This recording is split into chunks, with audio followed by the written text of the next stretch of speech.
Tickets are now on sale for Rebels of Disclosure 2025, May 12th through the 15th in Grafton, Illinois at the beautiful Pier Marquette Lodge and Conference Center. Make sure you take advantage of the early bird specials before Black Friday. This will be a 4-day event with 12 speakers covering topics such as ET contact, experiencer testimonies, lost history, secret space programs, time travel, Illuminati, parallel realities, and so much more. Visit journeytotruth.online for more details. Make sure to grab your ticket today before the early bird special ends on Black Friday. We hope to see you there.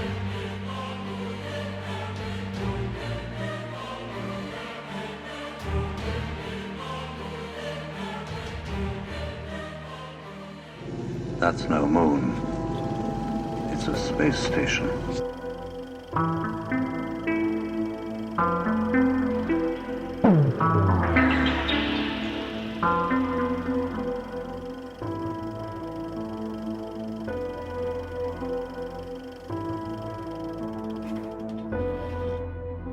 Hey guys, welcome back to the show. So I just got back from the Star Knowledge Conference in South Dakota. It was amazing. It was transformative. I really had a lot of fun there. Anybody who wants to catch the replay, I think you can go to the Star Knowledge website and do that. I highly recommend it. There was some amazing, ancient, sacred wisdom from the elders shared there, and I was so grateful to be a part of that. And around the corner, it seems like it's far away, but I feel like it'll be here before we know it, is our conference next May 12th through the 15th in Grafton, Illinois, Rebels of Disclosure 2025. Those tickets are on sale, and that early bird special ends on Black Friday. So take advantage of that now. It's a considerable discount. It comes with a free live stream pass and a t-shirt. It's a great deal. And the live stream tickets are discounted as well until Black Friday. Those sales will end at midnight on Black Friday. JourneyToTruth.online has all of that information. So that being said, today we are joined by our friend Fringe. She is a Milab / experiencer, and she has an incredible story. I recently heard her on the Confessionals podcast. She's done 2 episodes over there, and I was fascinated because I have a lot of similar experiences to her. And actually, we haven't even really talked about that yet, but that's what compelled me to reach out to you, because a lot of what you've experienced, I've gone through as well. And, you have a presence over on X or Twitter, fringe.com over there. And, you're doing some great work as far as this entire movement goes. And I just wanted to welcome you to the show and thank you for joining us today. Well, thank you very much for the invite. I had no idea that we had a similar story, so that would be super interesting. I would love to hear what yours is, or a place where I could watch it at least, or maybe we discuss it today. Interestingly enough, you guys were actually part of my own journey. So when I was trying to figure out what was going on with me, I got immersed into this Milabs stuff. And one of the first episodes, I think it was probably the first episode I ever watched of your podcast, was with Elisa. And Elisa, the MK Ultra survivor, Elisa. Yeah, Elisa. Yes. Yeah. Yeah, she's great. Nice. Yeah. So I came across that video, and when I tried to watch that video, my entire body started vibrating, which for me is generally a sign, a precursor to abduction. My entire body started vibrating and my entire vision went completely white.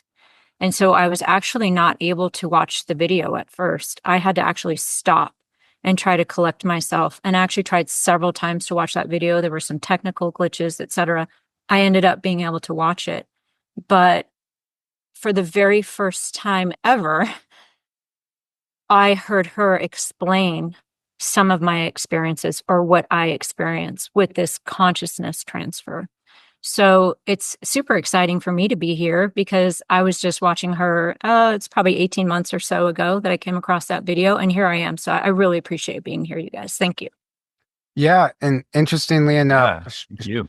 Yeah, thank you. And she, it was her, an interview she did on another channel that I found is why I reached out to her, because she was same thing. She was talking about some of the stuff I had experienced, and it's a lot of, in particular, and it might be the same thing that drawn that drew you towards her was the entity assisted technology that she talked about, or the consciousness assisted technology. But I think she explained it along the lines of the technology can't work without the entity, and we're talking about, consciousness transfers and stuff like that. So um, maybe we can start there. How did that impact you, and how is it similar to your journey, and what has that looked like? It's crazy. I mean, it's literally insane. When I realized that my soul or astral body, my consciousness, whatever word you want to use there, when I realized that I was being transferred out of my body and transferred into other bodies, and I found myself going on these crazy, for lack of a better term, missions. So I found myself in this world, and it was very, very difficult for me to even wrap my mind around because it was separate from the alien abduction scene. Separate, yet there was a lot of overlap. And so it was a little confusing for me. I was trying to figure out what in the world is happening. This was something that was so far out there, even for someone who's been, so-called abducted by the so-called aliens for a lifetime. This was still very difficult for me.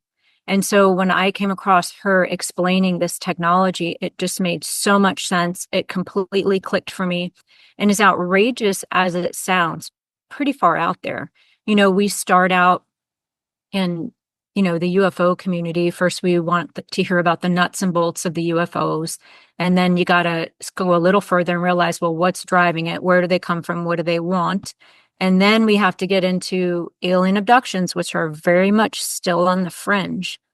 And now we're talking about a Milab military type abduction where they're transferring our consciousness out of our bodies.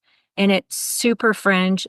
This topic has zero credibility in the UFO field, and it's something that people don't want to talk about. So I was very, very thankful for Elisa's testimony on your podcast, and I've now seen her on one other podcast as well. I mean, she's saving lives by just getting out there and being willing to discuss this extra fringe topic. I'm now in contact with other people this is happening to. It is science fiction, but it's actually happening. So I'm just super grateful for you guys, for your podcast, for people like Elisa being willing to discuss it. It's something that has zero credibility whatsoever for the witnesses who come forward. All people do in the community is really just laugh and make fun of it. So I'm just super excited to be here. Hopefully I answered your question. Yeah. And you have a safe home here because, we've interviewed many people like you and have discussed this in depth, actually. And I wouldn't say we've exhausted it because we're always learning something new, but I'm trying to say is our fan base, our audience is familiar with this. So you won't get made fun of here. I understand when you step into the UFO Twitter, the UAP Twitter arena, that you're reaching more of the mainstream, and people really aren't ready to grasp onto that yet. They're still focused on other, I would say, 3D aspects of the events, right? The UFO community has always been dominated very much by that 3D nuts and bolts, and they just stay in that little box. 90% of it, I would say, is that. And then, but then there's like the truth is like here, and they're like covering this one tiny little thing, and they just stay there, and they think everything outside of that isn't credible or is crazy, reliable conspiracy or BS or whatever, the typical stuff, right? But luckily, like my awakening, I just went down every rabbit hole at once, and then I also was getting into the UFO stuff, but I saw it immediately right away that they were in their own little box back then. But you're absolutely right. Like this stuff is very real, but it's just that people aren't hearing enough of this information. They're not coming across it because all they're ever getting in the UFO field is the nuts and bolts, the same, talking about Roswell, talking about the same stuff over and over again, and not like who's on the craft, who are these beings, why are they here, what's the nature of them, what's the nature of reality, go down the deeper questions. So thank you. Yeah. And then we have to get to the part where we have the non-human intelligence actually working together with the military industrial complex. And that's what Elisa discusses. And like you brought up, Tyler, what is this technology that, according to Elisa, can't even operate without the assistance of the non-human intelligence. This is a joint project. This is something that is happening where we're working with them together, side by side. So again, now we're just going so far down the rabbit hole, most people cannot, they can't even entertain it. And so, yeah, thanks for you guys just for being here and giving an audience, giving, people like me a place Right. to tell my story. Something else I heard you say on the previous interview was that, they have the ability to open portals right in your bedroom. And I'm like, yes, we've had people on that have claimed this exact thing. And, Margie Kay was one of them. And she said her brother was in the military and a portal would open up in his bedroom and they would take him through the portal and he would be behind enemy lines fighting a war, and however it looks and brought back. And he actually had injuries, physical injuries to where he had to go to the hospital in real life. Like, and it's a pretty wild story. So I know I'm like, yes. So she gets it. Like I know that stuff happens. So maybe I'll turn it over to you and you can start telling your story, how this unfolded for you. Do you want to hear about Milabs or just my story in general, or where do you want to go? I guess whatever would pertain more to the topic of this technology and the consciousness transfer. So Okay, the technology. So when I was in the middle of realizing that I was being abducted by aliens, and I call them aliens just because it's an easy term and something that people are familiar with. A lot of times, even my own posts, I put that word in quotes because I'm not convinced that they are actually extraterrestrials from outer space. Although I don't leave that off the table. It's entirely possible there's life on other planets, but I happen to think that these creatures are actually from right here on our planet. So it took me quite some time to very reluctantly, by the way, come to the understanding, realization, and even having to admit to myself what was happening. That took me quite some time.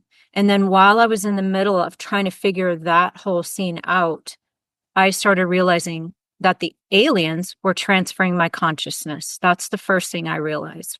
And that's when I started understanding that I don't think these are actually aliens from outer space. Why are they interested in these soul transfers? At that time, they seemed to be trying to reverse engineer the soul to create a soul. I couldn't quite wrap my mind around exactly what they were doing, but whatever it is told me these are not aliens from outer space. This is not, what they're trying to present themselves as is not at all what I come to believe that they are. So while I was in the middle of that, and I actually experienced a couple of very traumatic incidents that were Milabs incidents. And so there were several months during this period where I was trying to pay a lot of attention and trying to separate my experiences, trying to figure out who has me, what do they want, what are they doing, exactly what's happening here, instead of just taking things at face value. And it took a lot of different experiences to try to come to an understanding of what was going on. When I realized that I was coming across these reptilian creatures, and these reptilian creatures did not fall into any category that I had ever heard before. So to try to make it a little short, I was having hundreds of experiences with the phenomenon, different aspects of the phenomenon. I, in about March or April, ended up coming to the community known as UFO Twitter. And that's where I started coming across other people, other abductees, other experiencers, other people who were having Milabs. So when I came across this community and I was trying to put my own pieces together at that time, I knew that there was something very different happening. And I was involved with these creatures that people call reptilian creatures. They were very reptilian looking, but they had a reddish, pinkish color skin to them. And this was something I had not come across at all. When I came to the community, I started talking to experiencers, abductees. I was asking a lot of questions. I was the only one that I could find who was seeing these reddish, reptilian looking creatures. These creatures were referring to me by a number.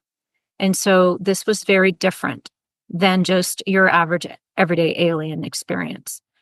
These creatures were non-human, but at the same time, they were using human constructs, like calling me by a number. So I knew this was different. I knew this was unusual. I knew it was not quite part of the alien experience, although there was a lot of overlap. So I was trying to ask everyone I could find, all the abductees. I had a partner doing spaces together. She was a Milabs abductee. She remembers the program she was in. She remembers being recruited. She remembers everything there was to remember as a child, a lot of it. I did not have that. And so I was just asking everybody I could find, hey, is anyone else being called by a number? So this is not making any sense to me. To make it a bit of a shorter story, I did end up coming across a woman by the name of Penny Shepard. I'm not sure if you guys have had her on the podcast. I spoke about this on the confessionals. Right. So through an interesting series of events, I come across a Penny Shepard, and I go to her website and I start reading her story. And the very first thing that hits me is that she is called number 11. Now, Penny Shepard claims to be number 11 in Stranger Things. So go ahead, Aaron. Were you? No, it's funny you said that. That's the first thing I thought of when you said number was 11 in Stranger Things. And then you just said it. So there you go. That's confirmation. Yeah. So I'm seeing these reddish, pinkish, reptilian looking entities. I had never seen Stranger Things at the time. I still actually have not seen it. But I'm seeing these red reptilian entities. They're calling me by a number. And at some point, I was scrolling through Twitter, probably, and I came across an advertisement for Stranger Things. And as soon as I saw the skin of that creature, my heart stopped. I thought, oh my gosh, that's it. That's what I'm seeing. It's a really crepey looking reddish pinkish skin. Sometimes it almost looks like it's burned, like a Freddy Krueger type skin, but those little round circles, like a reptilian creature. So I came across that as well. I can't remember at what point that was. I had told my husband, they're calling me by this number. My husband says to me, well, that's the day you were born, that number, 18. And I thought that was ridiculous. It's like, there's no possible way these things are calling me by the number of the day I was born, because they would run out of numbers fairly quickly. That would not be probably a wise move. So I discounted that. So imagine I come across Penny Shepard's website. I see that she's claiming to be number 11 on Stranger Things. And the first thing I see is she's called by 11. And then she actually writes a paragraph on how 11 is the day of her birth. And so now I'm thinking, oh my gosh, I finally have some kind of a lead on what in the world is happening to me, because up until this point, I had zero, I had nothing. So I read her story. She has ties to the Montauk Project. She believes she does. She believes that Stranger Things was actually based on her own life story. And so I just read through her website and I start seeing some similarities. Now, I don't want to overstate the similarities, because I have that I'm aware of, any involvement in Hollywood, or even if you hear Nathan Reynolds talk, we have some similar parts of our story, but nothing to that extent. I don't have satanic ritual abuse that I'm aware of, and a lot of the things that now I've come across Nathan Reynolds as well. Yeah, his testimony is fantastic, by the way. It's pretty powerful. Yeah, it's very so powerful. I'm watching, I'm listening, I'm reading her website, and I'm just going, oh my gosh, this is the closest thing I have ever come across that explains what's happening to me. In the meanwhile, and I think it was actually first that I came across Elisa and her testimony on your website regarding this soul transfer technology with the non-human intelligence, how they take us out of REM sleep, put us into other bodies, and then there's a whole other life going on behind the scenes. She references Donald Marshall during that interview. Now, I am not in that position either, Donald Marshall's position, thank heaven. So I come across Penny Shepard. The short story is I end up getting Penny Shepard on the phone. So she agrees to talk to me. She's actually an open book. And Penny starts asking me several questions about my family, my bloodlines, and she starts mentioning people like Max Spears, that I need to look him up. She starts mentioning different projects. And I said this on the confessionals. This is nothing against Penny at all. Penny is probably or could still be, I just want to leave it on the table that she could still be an asset, right? All of us could still be. Any of us who are in any of these programs could actually still be gathering information, even if we're not aware of it. Right. So I'm trying to take what she's saying with a grain of salt. I'm just trying to absorb the information because it's matching very, very closely, which is sometimes a red flag, right? So I got to the part where she asked me, do you have a gap in your teeth? And this is where, again, my heart just stopped because I do have a gap in my teeth. I was born with a gap in my teeth. It was repaired when I was maybe 10 years old. I don't know how she could possibly have that information. So this was a piece of information she came up with that I really, just reached in my own mind. Where could this have come from? Is there a picture of me somewhere? Where could she have gotten this information? Is it possible? Yes. Is it likely? No. So she asked me if I have a gap in my teeth, and she asked me if I had any of the following family names. And I looked for my notes this morning. I could not find them. I don't have all of the family names. I just have the name that stood out to me because it was in my family name. And I prefer not to give that name on air right now. So she tells me, do you have these family names? And it was 4 or 5 names that she came up with. One of them is one of my family names. And so then she starts telling me that the Nazis were doing these genetic experiments with Mengele, and that he was actually mixing his genetics and his DNA into Milabs abductees, into women possibly who were related to the military industrial complex and things like that.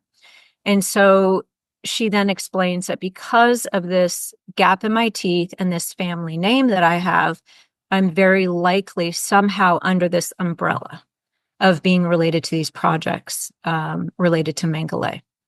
And this was the first time that I was then able to just kind of put this picture together of what was happening to me. It was very interesting to come across actually 2 different people. I had Elisa talking about the Donna Marsha stuff, and then I had Penny Shepard, and she was saying things about me that I don't think she could possibly have known without some assistance, at least. So that's when I very first just wrapped my mind around what was going on.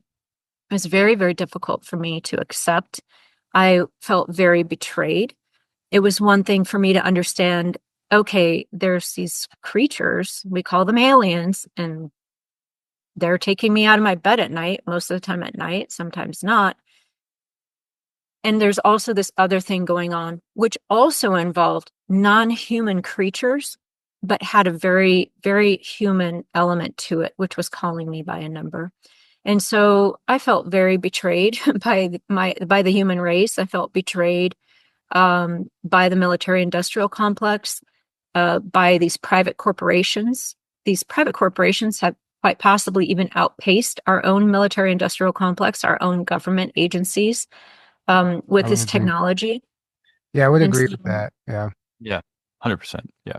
so yeah, it was just a complete betrayal, but it was also healing for me to understand, okay, this is happening to other people. It's not just me. I know it sounds absolutely insane, but it's happening to other people. And so that's also actually very healing and comforting to come across other people who are talking about this and willing to talk about it. So I'll end it there. Hopefully I answered that question because I didn't write it down. Yeah, no, it was great. And yeah, I mean, obviously coming forward and talking about it, that's why we do this. So other people can feel, better about coming forward, feel safe coming forward. Um, so everything you mentioned, I absolutely, we both understand is the reality on this planet. It's not a conspiracy theory. I've had my own experiences, so I can confidently speak about it as like, no, I know, like, I don't have to be a skeptic about it when I ask you questions because we know it's real. So I like to take it a step further. And maybe you can tell us what you actually do. You remember any specific missions or anything that you were tasked with doing when you were pulled out of your REM state in another body? And what did one of those missions look like? So they're actually different. A lot of times they're different. I actually have an entire journal sitting right next to me where I write down everything that I can possibly remember. Something I suggest to other people, if you want to know what's going on and you suspect that you might be involved in one of these programs, start writing down. Write down your dreams, because it can feel like a dream sometimes. So I get sent on, I've never been in that I'm aware of any of these 20 and back programs or going to other planets. That has not been my experience in my conscious recollection. What I am doing is, it seems like I'm being transferred into other bodies, and then I'm going on these missions. Now, these missions usually entail, I've smuggled something in across the border. It seemed to be the border to me. I have snuck a firearm into a wedding past another non-human intelligence. And I've also eliminated several targets. So one thing I want to say, especially when I say something like eliminating targets, I do want to throw out there that I entertain the possibility that this is actually training, possibly training, and not actual real life missions. And I don't want to contradict anyone else who believes otherwise, because that might not be the program that I'm in. I could be something separate. I don't want to take away the reality of these programs and these missions and these experiences. But I've had so many now that I do think that there's an element of training to it. So I think, I sometimes wonder, does this go hand in hand with the David Jacobs stuff, where we have abductees actually being trained for a future where these so-called aliens are actually living among us more openly, and abductees are actually having to move about in these environments? I have been trained how to conceal my own thoughts from them. And so, what is that? The time I snuck a pistol into a wedding, I mean, it just sounds ludicrous. It doesn't sound like a real life situation. But yet I had to sneak this weapon past a non-human intelligence guard and get it into the wedding. And so I'm now really thinking that a lot of this is training scenarios. What that training is for is a whole other question. Right. I mean, it's absolutely possible. And training can be looked at on so many different levels too. Training for what you described, training for even your soul, you in this 3D reality, as far as understanding that all this exists and how you can like adapt and overcome and like, I guess, better prepare yourself and better guard yourself from this happening in the future. Right. And it's like you learn how to put on your armor and build that the fortification around yourself. Um, I've had very similar, it's very similar. Like they're not off planet stuff, but I've been sent on missions. One time I was sent into this like elitist Hollywood party, and I was tasked with identifying a very specific entity that was in hiding in one of the humans, right? And they were like, "Come on, we're paying you to do this," and whatever. And I was like, "Whatever." I didn't know, but I ended up identifying them, and they were done with me, and then I woke back up. But another time we were going into this bank. It was like more like kind of like a heist, and we had to um we were trying to get this guy to talk, and he wouldn't talk, and they ended up killing him and whatever, and burning the whole building down. It was crazy, but it's very much like these type of like asset, like you're used as an asset, an assassin or whatever. So I understand. I'm only sharing this just so like I understand exactly what you're saying. But I remember you also mentioning experiencing like a jump room or a portal type of scenario as well, and maybe you can go into that. So that was a little bit different for me. So I interpreted that as actually as an alien environment. And I'm only saying that because the shape of the room was very much rounded. So when I even documented that experience in my head, it was very much an alien experience as opposed to a Milab experience. But then I later found out that there are these things called jump rooms, which I didn't know at the time. So which one is it? I don't know. I am now of the opinion that there are so much overlap and so much connectivity and so much of them working together that I think it's going to become very difficult to even isolate a purely alien experience and a pure Milabs experience, because they are just working together. Again, like Elisa said, we wouldn't have this technology if it weren't for the non-human intelligence. Even if we go back to the days of the Nazis and the occult and all the downloads that they were getting to build these ships, we wouldn't have the ships without the non-human intelligence technology. So this was an experience where I was in a very rounded room, a round environment, which a lot of times will suggest to me it's an alien environment. It appeared to be a gallery, almost like an art gallery. There were paintings on the wall. Now, when I looked closer at these paintings, I understood that it was actually a scene from a real life scene.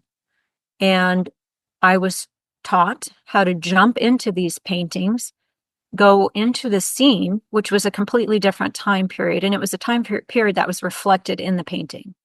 So I would jump into the painting, and then I would immediately, it wasn't like I hung around or anything. I would immediately then jump back. And I did this 3 times while I was in this environment. It was 3 different paintings in 3 different periods. I wish I had even written down much more than I did at the time, because I had no idea there was something called a jump room. I thought the aliens were teaching me how to kind of time travel. And really, I still don't know to this day which one was it. I think a lot of times we're actually mimicking what they can do and mimicking what they're teaching us.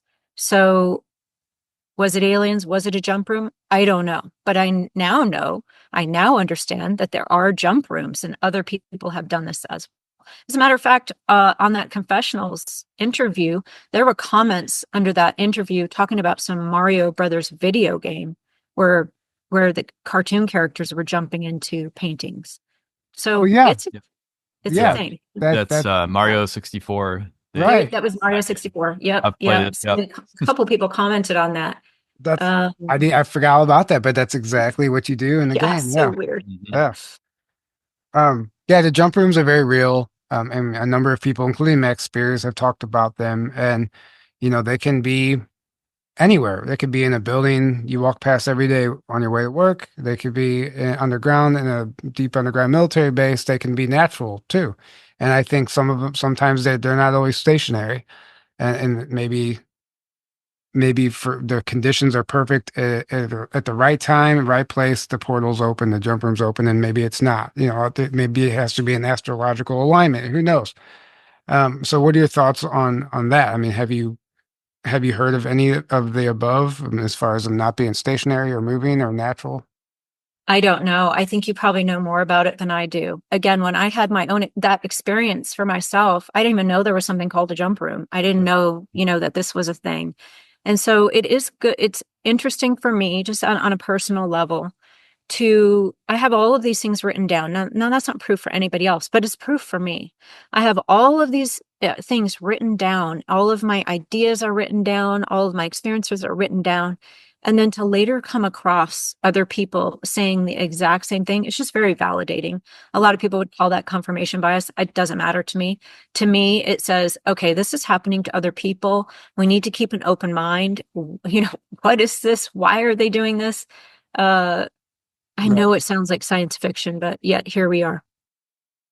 Right. I mean, it's just the bigger picture is they really just thought they can get away with everything without any consequences. But obviously that's turning out not to be the case. But I don't think why, it could be any number of reasons why. There's so many different groups involved in so many organizations. Like you said, it's probably the private sector. It is the military industrial complex, but it is the private sector that is really running the show and doing these black programs. And, that's why even when you get to disclosure from the government, it's not even conversation's never going to go that direction, because we're talking about a completely different entity, even though it is all overlapping.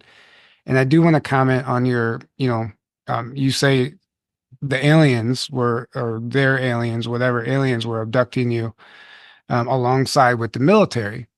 Well, I mean, that's what we would call PLF's program life form. So it's like a very advanced cyborg, I guess you could say, an android type. So it is an extraterrestrial, but they have they're used for an abduction, and they actually have an expiration date, according to what some people say. So they'll be sent on a mission, a gray ET or whatever avatar, whatever it is that they grow up in some lab, and they program it and assign it a mission, and then it performs its mission and it dies. So when I asked that quantum physicist I was staying with, who worked 40 years in a shadow government, I said, he was talking about the underground tunnels. I said, who built them, the ETs or the government? He said, there's no difference.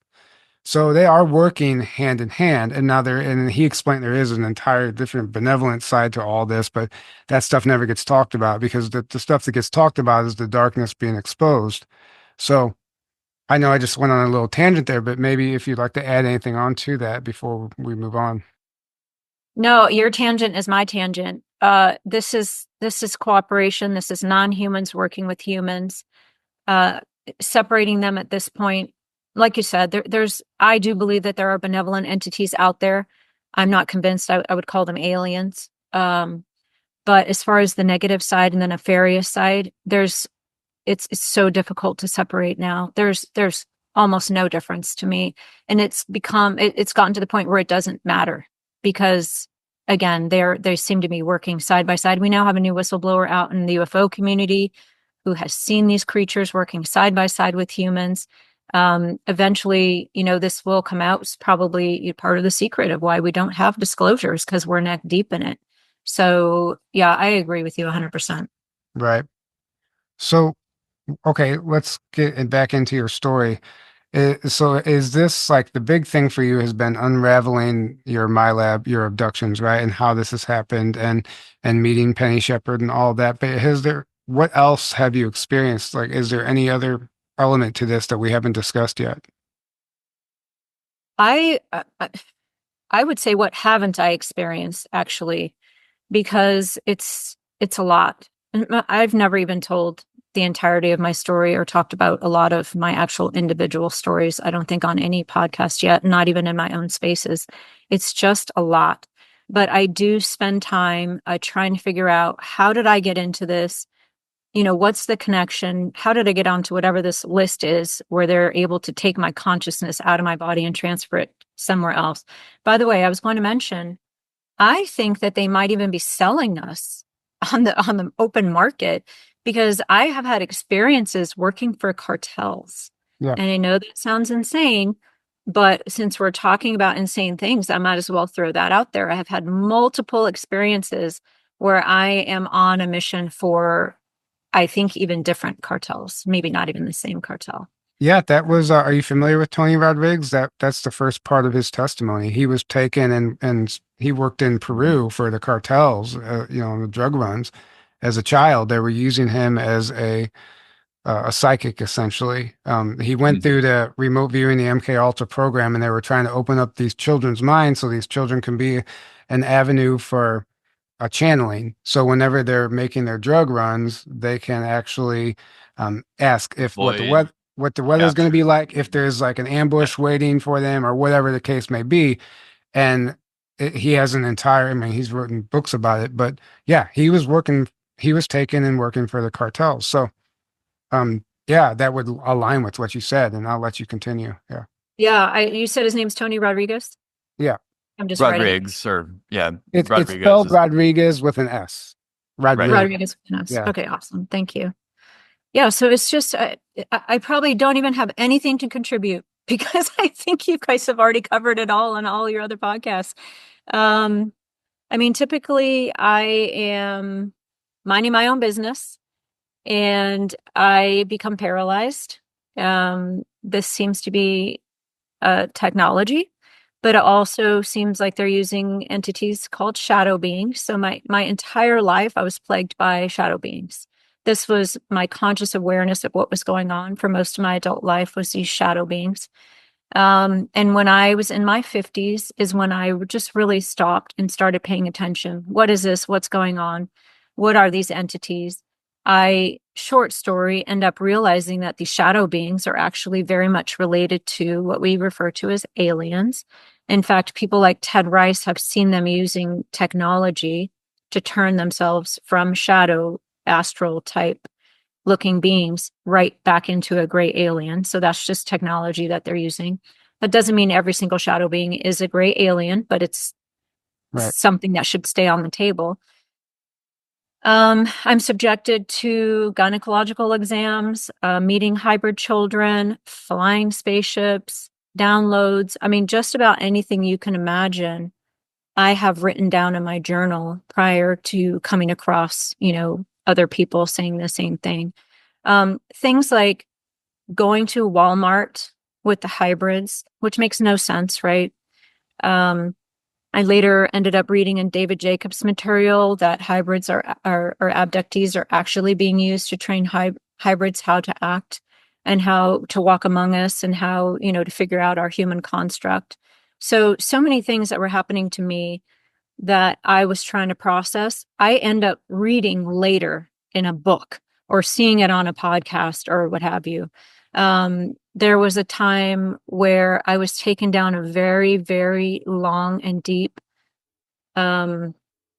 cylinder type tunnel that was also actually also an elevator. And I got to the end of that and I sat down and remote viewed on pen and paper for an unknown entity. I don't even know who that was. I mean, that says Milabs to me. I don't think the aliens need me for that. But at the same time, you have aliens training abductees on how to remote view other abductees. So again, just discussing the overlap and how you almost can't even separate it. And I'm not even sure that we should bother.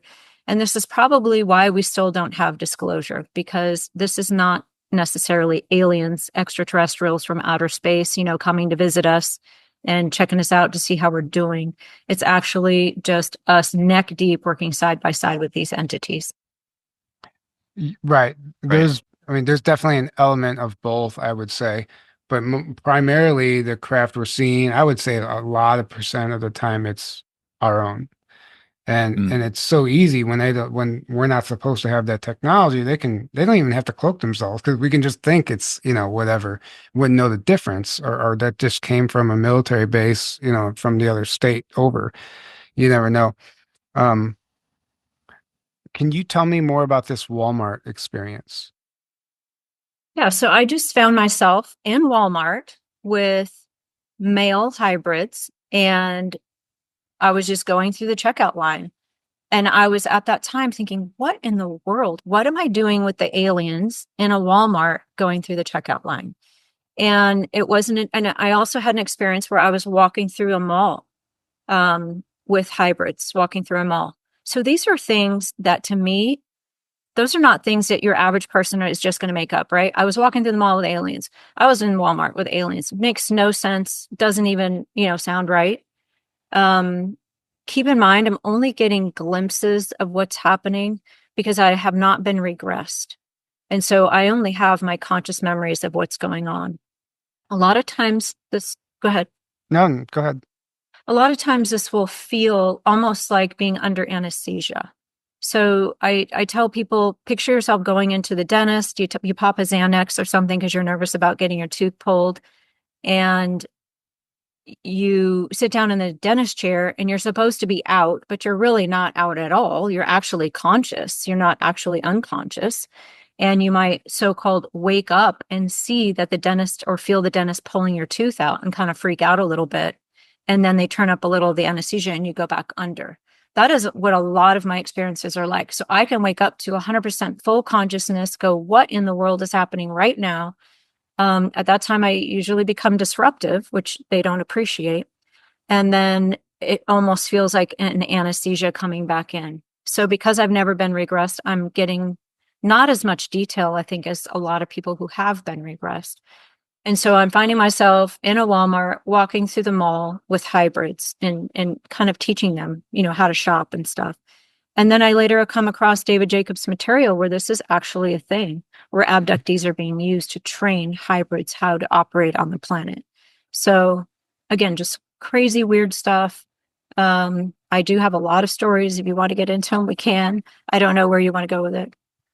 Yeah, so for one, I think I want to ask you, when you say hybrids, are you talking about just another human? They look like human, but they have extraterrestrial DNA? Yeah, so they appear to be very human. And so a couple of years ago, I actually had a hybrid child sit on my lap this was a very much a mine, but not mine feeling. I knew that this child was mine. At least that's what they wanted me to think, that this was my child. But the child had very, very thin blonde hair. Her eyes were large. She was very frail looking. I thought of her as being maybe 3 to 4 years old, but in hindsight, she could have been much older, just very small and very frail. So I would say that she would be more of a middle stage, early to middle stage hybrid. But the hybrids that they have now are indistinguishable from humans. They absolutely look human, but they are telepathic. They do have some similar abilities to grays, but not nearly as highly skilled as a gray would be. They're not as skilled at trying to make you see something that's not there. Or, some of the psychotronic warfare, they're not as skilled as grays, but they absolutely look human. The only way that you would know one being passed on the street is because they have a lot of psychic output that they put out, and you can almost feel them if they walk by. That's really only happened to me maybe twice in 3D physical waking life. Right. But they have this huge psychic output that we don't have. And that's really the easiest way to distinguish them. They look completely human. Yep. And yet at the same time, at least some of them are not adapted to living on Earth. They don't know what to do at Walmart. They don't know you have to pay for something. They don't know what to do walking through the mall. They don't know how to dress. And again, there's probably different stages of them because I think they have at least been living on the planet for quite some time. So I think that perhaps some of them are just in a learning process. Yeah, real quick, I don't know if you've heard of Barbara Lamb or Mary Rodwell. They both do a lot of work dealing with hybrids and hybrid children and all that whole subject. I recommend looking into them and their work. And there's many people on the planet that claim they themselves are hybrids, like full-grown adults. They're like, oh yeah, there's Vivian Chauvet, who we've had on the show and we're kind of friends with. She claims she's a half Arcturian, half human hybrid. She says one of her parents is a full Arcturian, and there's other people similar to that claim they're hybrids, but like in a benevolent way. They're like, oh yeah, this is my, it's kind of like a benevolent star family thing, not like a, in a more negative. But I think there's both going on. And I've heard many stories where you describe where there's clearly beings that look exactly human that are not human and Right. They don't even quite know how to operate. Like you said, it's like they're trying to learn how to fit in and operate. And there was even intel about certain towns in the United States, at least, that were like designated that there's a whole bunch of, I don't know if they're hybrids, but at least like maybe full ETs that are living in these towns that if you go there, you can kind of notice they're all acting kind of strange. Paradise, California, apparently, I don't know if it's true, but there was a lot of information saying that was one of them. And the reason why it got taken out is that they were wanting to come out with the disclosure of that. And then what happens is a direct energy weapon attack destroys the entire town. Take that with a grain of salt. I don't know if that's true or not. I do know it was attacked, but yeah, there's a lot of hybrids on the planet, and there's definitely something for sure going on with that. Yeah, I would agree. Did you have anything to add to that before? I know that was a lot there. Sorry. Oh no, it was great actually, because you actually kind of said everything I was going to say. So did you? Okay. I was going to bring up a lot of those. We hear about the hybrids walking around the stores and the Walmarts and go to Sedona or Mount Shasta. Like it's very apparent. Some of these people Pretty have sure I've interacted with some of them. Yeah, like a psychic output or something. So I'm positive I have walked past them and probably even had conversations with some of them at some of these events. Yeah. So that's right in line with what I believe. I do want to go back. So you talked about the paralysis and the technology being involved to paralyze you. I can definitely agree with that. I've actually seen in an experience in an abduction the exact technology that they're using to do it, and it's almost like a graphene oxide type of entity. It's like synthetic, but it's conscious, and it's contained. So basically, we've like underground, like our government has contained it, or the ETs or whatever, they have it contained. But anytime it's pulled out of its containment and hits the open air, it paralyzes anybody that's in the room.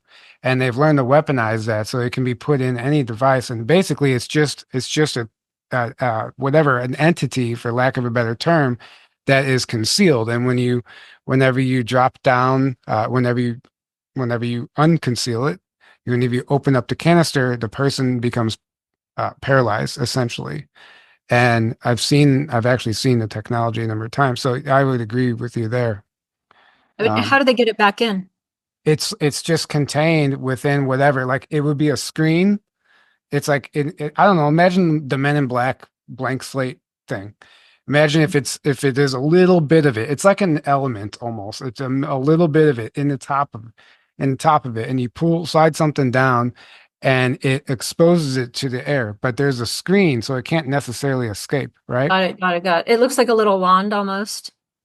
Yeah, but it can look like anything Okay. from what I've seen. But I've seen it in one of the memories I've had. I was actually it was a training experience where they wanted to see how I would react to this thing whenever I was exposed to it. That's how I even was introduced to it. And I was brought into a room, and they pulled out this liquid canister, and then they opened it up and basically pulled it out with some tongs, and this thing like levitates on its own, but it looks like graphene oxide is constantly morphing and mixing and doing all this stuff in midair. And um, that's exactly what they're using. And, obviously there's a whole variety of explanations for sleep paralysis. And I think that's just one explanation, because I think there's a number of ways we can experience that state of paralysis. And sometimes I don't think it's the technology, but I've what do you think? experienced it with an entity and without an entity. So I've perceived the entities there many, many times. A lot of times it looks like shadow beings. Sometimes it looks like a pixelated shadow being, which seems like technology to me. I've not seen this graphene oxide, the liquid, but wow. Yeah, you guys know more about this than I do, but I appreciate getting information from you guys. So thank you. Well, it's not even like that's just my own experience. It's not that I know more Right, about it. I'm right. just sharing you what I saw. But whenever you said it could be a technology, I'm like, yeah, I think so. Because a lot of people, I just watched a video this morning. I turned it off because it was like sleep paralysis explained, the truth about sleep paralysis. And immediately I'm like, I don't know if that's actually it. So Any Yeah, the sleep extremely paralysis. advanced. Oh, I'm sorry. Go I ahead, was just Aaron. going to say any extremely advanced technology seems like magic, Right. depending on the level of civilization that is witnessing it. right, So, like a lot of our technology now, if you go back hundreds of years in the past, it's going to seem like magic to them, and that's just right, Right. hundreds of years. Think about thousands, hundreds of thousands, millions of years more advanced civilizations. It's going to right, seem like pure magic. So, I think a lot of these things that we're witnessing are just technology that we don't understand yet. right. I agree with that 100%. So when I really started paying attention, I could feel, first of all, when there's an entity in the room, there's an electricity in the air. Yep. It feels very, very electric. And I could feel them actually targeting the back of my head with electricity or with an EMF or something that involves electricity because it tingles in the back of my head. So it got to where I could actually feel them come into the room and then target my brain with this electricity. So I've said that many times too myself, Aaron, that a lot of this is technology. Even I grew up as a Christian and Me too. believe that some things are supernatural and some things are paranormal. And I still fully believe that. I do believe we have Absolutely. higher entities that are very non-corporeal in this food chain, Oh yeah. so to speak. But at the same time, a lot of this is just technology we don't understand. They seem to have a mastery of physics and technology that either we don't have or we're just not sharing it yet with the public. Because I think we do have factions of humanity who absolutely understand this. Have you guys had Nathaniel Gillis on? No, No. So he's incredible, and he will say occult magic transcends our known physics. I So there's an entire aspect to this that we are not admitting to. Our own government is involved in rituals. I have been involved in Oh yeah. rituals in my labs. So right, That's what rituals are. It's essentially it's a it's physics. technology. It's Yeah, just it's just a technology that's causing things to happen and they're doing it for those ends. It's not about the child, the sacrifice and the horrible things of it. They're doing it as a means to an end. It's not necessarily about the thing itself. It's a technology. Exactly. I think the same way. Yep. So you mentioned earlier there's stories that you've never told, even on your spaces. Does anything come to mind, something that you've always kind of wanted to share, but you've never been asked about? And you know what I mean? Like, and you just feel like if you want to share it, now's the time, you know? I could so I had a very, very interesting experience not too long ago. It's only been within the last few months. And this is again something that's going to sound very much like science fiction. I was on an alien craft, definitely not an underground base. It seemed very, just again, because of the environment, because of how it was rounded, and actually the aisles of this hospital part of the craft I was in was very rounded. So I could be mistaken, but it appeared to be an alien craft. I was in someone else's body. I was a nurse. So I was learning how to take care of abductee patients. And this is something that can get very, very touchy with abductees, because a lot of times abductees are actually being trained how to abduct other humans and get them onto the ships and get them cooperating. You have abductees who are taught how to control the mind of other abductees, to get them to be cooperative. So it's actually something terrible to even admit to. But here I was in a nursing ward with humans who, one of these humans was pregnant. Now it appeared to me like I was just in a maternity ward, period. I was doing rounds in this maternity ward, checking on all of the people who were in the ward. I was by myself. I came across a woman who was about to give birth. So she cries out, and this happens very unexpectedly in my own perception. This is happening unexpectedly. And she's now screaming for help. So I am now yelling for help. Hey, this baby's coming right now. This woman needs help. I actually go over to her. I don't know how to say this. She pops out this kid so fast, this child, the baby, so fast that it made my head spin. And all I can see is that there's something, and it's still inside the veil. So it's still inside the embryonic sac. And I know that, I'm not all that skilled at delivering a baby, but I know that I actually have to rip the sac open, and I use my hands. I rip the sac open, and inside the sac is not what appears to be a human child at all. Now, I was expecting to see a human child because I know that a lot of these children are now coming out very, very human looking. I was not expecting to see anything other than that. So that's not the explanation that I saw, that I was something I was expecting to see. I rip open this sac, and inside the sac is not a human child at all. And what I don't even know how to explain it, but I later came across a picture of a squid. And when I saw the picture of the squid, I thought, oh crap, that's very, very similar to what I saw coming out of this poor woman. I put this thing on the floor, and it's dying. It's not breathing. And in that moment, I know that its heart is actually in the throat. And I go for the throat, and I actually just start doing like a 2-finger CPR on the throat of this child. And I put my face down very close to it. It's got barely any nostrils at all. I couldn't even see it. And I put my face down next to it to see if it's breathing. I end up getting this thing breathing.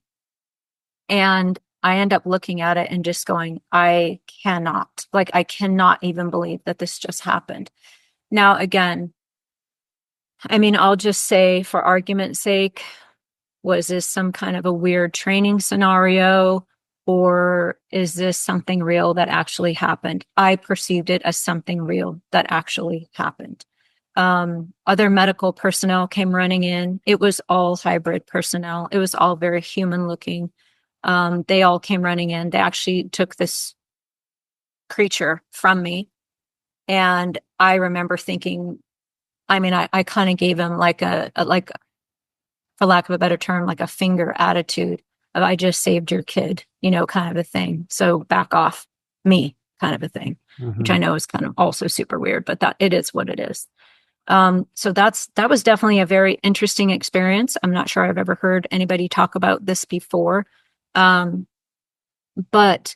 I have come across in Carla Turner's books and in other places of them actually creating chimeras. So they're not just creating human hybrids. This was not human. It did not look human. There was nothing human about it, but it came out of what I perceived to be a human woman, like a human female abductee on the ship.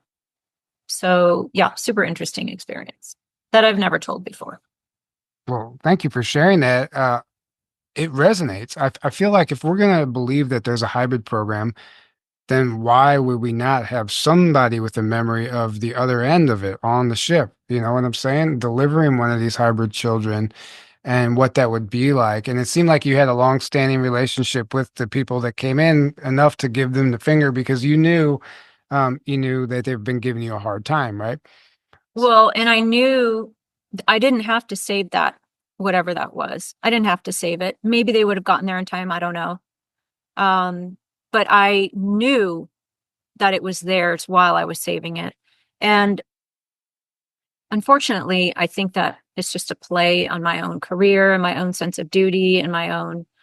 I was in law enforcement for almost 20 years. So I very much identify with, you know, people who are victims and people who need help. And I wouldn't just say, oh, because you're an alien creature, I'm not going to help you breathe. You know, that's just me as a person. And they definitely played on that.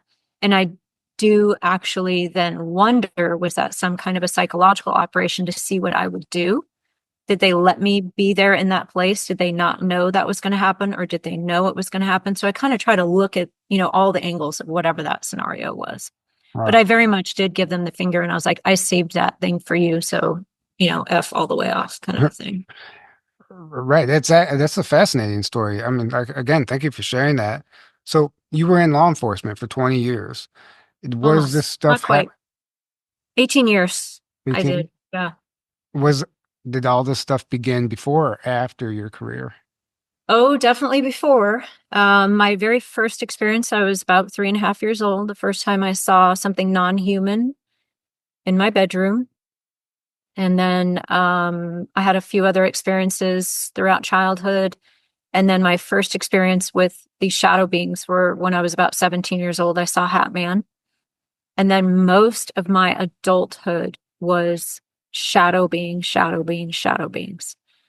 Now, as an adult, after the age of 50, I'm now 55. Sometime after the age of 50, actually within the last couple of years, I had an experience where I actually remained awake.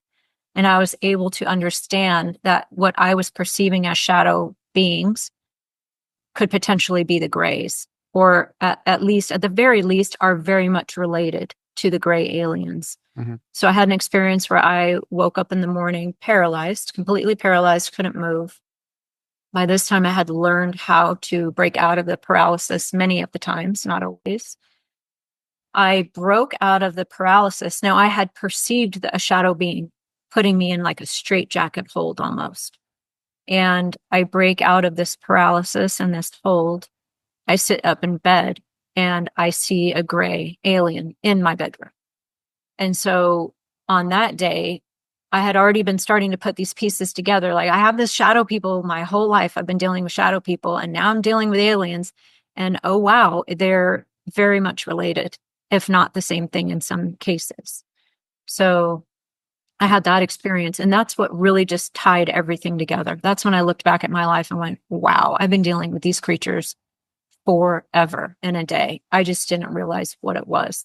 I had categorized a lot of what happened to me as supernatural or paranormal, demonic type stuff. And then it wasn't until the last few years that I started paying a lot of attention and realizing what was actually going on. So while you were a cop, you were an officer, correct? I Yeah. was. So while you were an officer, did you encounter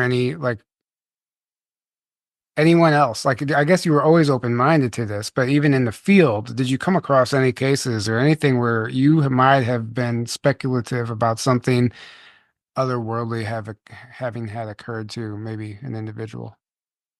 Nothing otherworldly. I was always very open to the mental illness side of what we come across as officers. We come across that a lot. We come across a lot of people with mental illness. I was always open to what they said they were seeing and the things that they talked about. I always thought there's something here. You know, they're not just hallucinating. They're not just in the middle of psychosis all of the time. Yes, that can be an element. Yes, a lot of times they're abusing drugs that can also cause that. But I always knew there was an element of truth to at least some of these stories. But aside from that, or, you know, your occasional haunted house type environment thing, I would characterize, again, more paranormal, supernatural type stuff. Nothing that stands out. Like, I don't have any experiences where, you know, I was sitting in a patrol car and a UFO came down or anything like that at all. Right. Right. Yeah, I was kind of getting at. Mhm. Um, Have you had UFO sightings throughout your life though, or do you have UFO sightings at all? Really? So the UFOs that I have seen, they were involved in abduction. So I have not, for instance, and I'll just clarify this by saying I can only go by my own conscious memories, right? That's because I've not been regressed. So I don't know the entirety of what's going on, possibly. But I've never just, say, been driving down the road and saw a UFO and then had missing time. Mhm. My experiences all involve abductions. So all the ships that I have seen, I have been levitated into them, or I've flown a few of them, or just had the procedures inside of them. So not a lot, no UFO sightings, just in random everyday life. right, right. Okay, so let's have some more fun. Tell us another story you've never shared before. Oh my gosh, I don't know about that. Let's see. I can tell you, one of my very last experiences with these reptilian entities actually ended up in me wearing a helmet to bed for about 7 months. I'm not sure if I've mentioned that to you guys.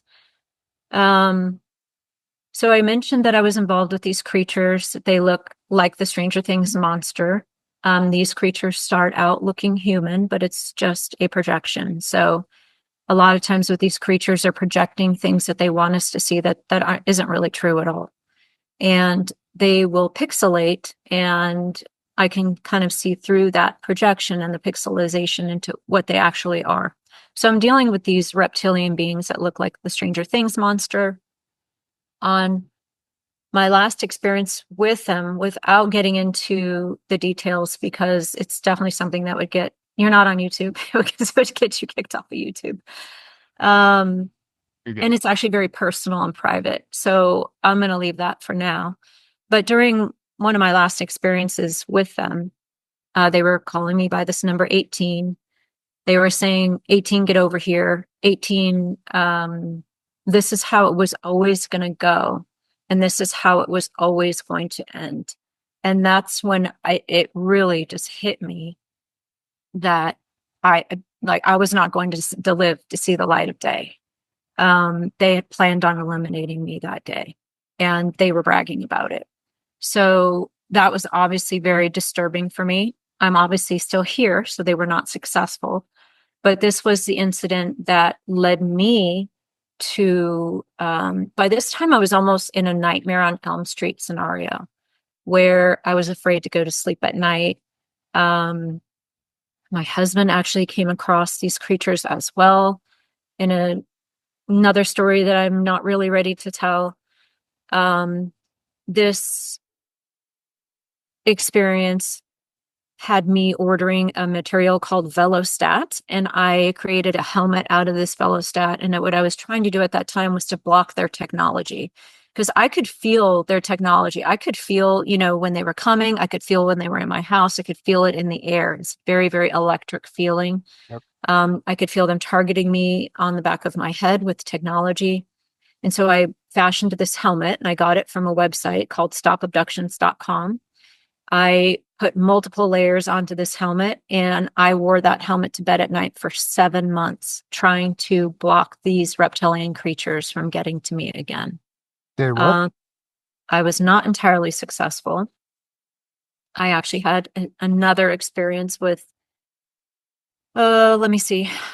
I'll try to, a lot of times I'm trying to speak in a general sense to help people understand the story. One of these creatures actually very much presents himself as my father.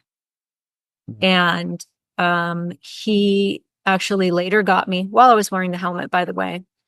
And I was on a ship, and he was bringing me in for a medical procedure.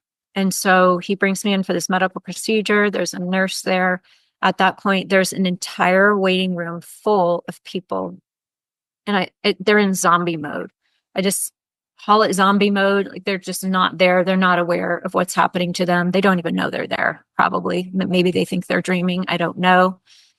And he's actually setting me up for this medical procedure that he is being projected to me that this is going to be a hysterectomy. And I'm there actually going along with it. And when I'm going along with their program, it's actually very upsetting for me, because I don't, I feel like I should have done better. I should have been more aware. I should have been fighting back. I should have been more lucid. I shouldn't have been going along with their program. So it's actually kind of damaging to me when I am going along with their program. And so he actually takes me by the hand and walks me into an elevator. And I know I'm going for a procedure that's for my own good. And then that's the end of that experience. I don't even know what happened after that. I do not. I mean, as far as I know, I still have all of my body parts. I've actually experienced other pregnancy type situations since then. So I don't think that that's the procedure that they actually did, but that's what he was trying to get me to believe that was being done. Right. So it did not work, to answer your question. But what it did do was it actually gave me a level of comfort, that it was almost like a security blanket, where I was able to put on this helmet and try to sleep at night. This was during a very, very significantly traumatic period, which happened in 2023. So the helmet actually let me sleep at night. It gave me some comfort. It let me believe I was trying to do everything I could possibly do to try to stop this, because the experience I was saying that I wasn't going to speak about quite yet was so incredibly traumatizing that I promised myself I would never, ever go back there again if I could help it. And that's when I actually emergency overnighted this Velostat material. My husband created the helmet for me right here at our kitchen counter. And I proceeded at that time to take extraordinary measures, any measures I could think of, to try to stop them from being able to access me. Ultimately, no, it was not successful. Do you ever invoke the name of Jesus whenever they come? Yes. So I have done that many times. I will start out by saying most of my adulthood, I was plagued by these shadow beings. And I'll just tell the truth and say it was nothing that ever worked for me. It didn't stop anything, and it's never stopped anything. So, yeah, I mean, it is what it is. I think I've actually also since been to Deliverance as well. I went to Deliverance earlier this year, trying to stop this stuff. So people ask me this. I wish I could say that that has worked for me. I know that other people have said it has worked for them, and I don't doubt that. I think that we are dealing with a hierarchy of beings. Some of these beings are more spiritual beings, for lack of a better term, more non-corporeal, more astral type entities. And some of them are much more physical. I have actually come to the working hypothesis that the so-called aliens were actually created specifically as a workaround to the so-called spiritual laws of the universe, or to the known laws of the universe anyway. I think that the Greys are, very robotic. Although I think they can feel some emotion. The one in my bedroom experienced fear, at least it appeared to experience fear. But I think they're much more task oriented is actually the better way to say it. And are they actually called off by the name of Jesus? For me, they have not been. Right. So I think we are dealing with different sides of the phenomenon. The more spiritual side, the more astral, the more non-corporeal beings potentially responding to that. Potentially, the more technology these creatures have, more actual hard technology that is employed by our Milabs and these creatures, that could be a reason why that might not work. Yeah. And I've shared that mindset too, because whenever I was going through the thick of it and people would say, you got to raise your vibration, do this and that. And I would do everything. And I'm like, but this is a technology. It's not working against the technology. Um, Eventually, I feel like you can get to a point, through my research, the reason they have everybody on pharmaceuticals and GMOs and all that stuff is because the technology works better when you're in a lower vibration. And there's research on this, and very specifically pharmaceuticals, all the better for them. If they can get the population addicted to pharmaceuticals, then the technology works hand in hand with it.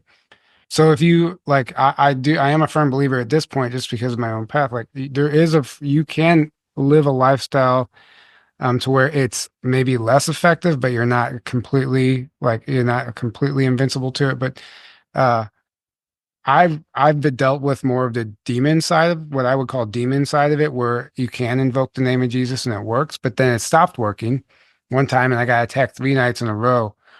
And I'm like, this is crazy. What am I dealing with? And then, sure as the universe would have it, the next day I come across a Nathan Reynolds interview where he's talking about these free will entities that exist outside of that belief system. So you invoking Jesus doesn't work on them. And I'm like, oh wow, there's a whole other layer to this. So I would agree that it doesn't work 100% of the time. I do know from people we've interviewed that it's forbidden to use the name Jesus Christ in the underground military base because the reptilians live there and that name holds power and they don't like it. So if you're dealing with entity specifically in the astral realm, I think that might work. But if you're dealing with a technology, it may not work, and it's circumstantial to the individual. I don't think one thing. It's like an exercise plan or a diet plan. What works for one person isn't going to work for the next, and that's part of the training. We're here to figure out what works, and then when we figure it out, we can share that and help other people. I don't know. Exactly. And I think one of the most damaging things I've ever come across, well, two things. Number one, I don't think there's anything to say that a prayer has to work in an instant, right? So I think this is a war. And even prayers and even our own faith can be tested over long periods. So I do think prayer is effective. I actually went to Deliverance to try to cut, ancestral ties, any openings that I gave these entities, my biological father was involved. My biological father's side of the family was involved in human trafficking and occult rituals for 100 years. Wow. So I have that in my own bloodline. So I absolutely do not want to take away from the effectiveness of prayer. Yeah, I I do it agree. now almost in a ritual manner, which is maybe not even that great of a way to do it. But I'm now actually very careful in my prayers. I do it every single day, no matter what. So don't take that to mean that people shouldn't be praying. Because I do believe this is absolutely a spiritual war. It is a very long story, but these entities tried to get me away from my own faith, from Christianity. Yep. Why would they want to do that if they were just extraterrestrials from outer space? I don't have an answer. They would only want to do that if they were running some kind of very long-term psyop, or my religion actually was an affront to them. And that's what I got from them. And that was actually, I ended up experiencing demons as well later on. So I think prayer can be very effective, and I think it can be effective over time. And I don't think we should give up on that ever. Should not give up on prayer. But the second thing I was going to say was something that was very damaging to me during my own experiences was having Christians tell me, oh, it's not working for you because you just don't have enough faith. oh, well, you better get right with Jesus. Otherwise, this wouldn't be happening to you. Very, very damaging. In fact, I would say maybe it was because I was right with Jesus that I was attacked. So we don't know either way. But to tell someone that you just don't have enough faith and that's why the name is not working for you is very, very damaging spiritually. And it's not true, by the way. It's not true at all. There's absolutely nowhere in scripture, if at least Christian and in Hebrew scripture, does it say that if your prayer is not answered in that moment, that you just didn't have enough faith. So I think that that's damaging, and it's something that I like to speak about whenever I can. Yeah. Right. And just to interject really quick, that's, to me, we tend our ego tends to always want to label things as positive or negative based on what we understand, but we're not seeing the big picture. And a lot of things that seem really negative, even though it can be painful and not fun to go through, when you're looking back at it down the road, you're like, wow, that led to this and this and this, and it ended up being actually very positive thing, even though at the time it sucked, right? How many times have we been through those situations? Tyler, you say that all the time. You're like, if I wouldn't have gone through that, I wouldn't be where I am today, and none of this would have happened. Right. Even though it sucked going through. So, and that kind of goes along with that. Just because your prayer isn't answered the way you think it should be in the time that you think it should be doesn't mean it's not working, or that there's not a greater divine plan going on. Because I do believe we live in a divine conscious universe. I talk about this in my book, and I do believe there is, whether you want to call it God, source, the universe, whatever term you want to label it, there is a divine divinity within that permeates everything. And I believe we're all connected to that. And I believe everything does happen for a reason, but we also have free will within that, which means we have to learn lessons, and we have to, things aren't going to just be done for us just because, our ego thinks things should happen in a certain way and should be done. It's like, there's always a reason something happens. And I don't believe in, people that think like, oh, because there's all this horrible stuff happening, and because it seems like the dark has control of everything, that, it's hopeless. There's like these doomers out there that they just think like, there's nothing you can do. This is just how it is. And you just got to try to cope and deal with it. No, I don't believe that at all. I think we are much more powerful than we're led to believe. And that's what they are afraid of. They don't want us knowing that. And I think, a lot of times these types of situations are catalysts to get us to step into our power and to awaken. And sometimes for whatever reason, I don't know why things have to happen the way they do, but I do think there's a greater thing happening. There's a higher level to all of this, in my opinion. I would agree. My 2 cents. Yeah. Go ahead, Fringe. Yeah, I agree with you, Aaron. I think, by the way, I get called the doomer all the time on X, so that made me laugh. Yeah. I 100% agree with you. I do not excuse what these entities have done to me. No. But I can use it. It's not justifying it at all. They're absolutely 100% responsible for their own actions, and that's their own karma that they will have to answer to, in my opinion. Exactly. I think the same way, but I can try to step outside of that and use it for growth. So I 100% agree with you. And on the doomer aspect of it, were you going to jump in, Tyler? I was, but go ahead. I would love to hear what you have to say, and then we'll. On the doomer aspect of it, these creatures tried to. I got completely black-pilled by these creatures. They're all powerful. They created us. We're on a prison planet. There's absolutely nothing we can do. We just constantly get recycled. I saw part of the recycling process myself, which I believe was part of the recycling process. They tried everything in their power to convince me that they were much more powerful than they actually truly are. Yeah. And that's where the black pill comes in. And even though I do get called the doomer, because I'm willing to speak about the negative side of the phenomenon, they are not all powerful. They do not have complete and ultimate in control. A lot of what they tell us is just flat out lies and manipulation. So I agree with you.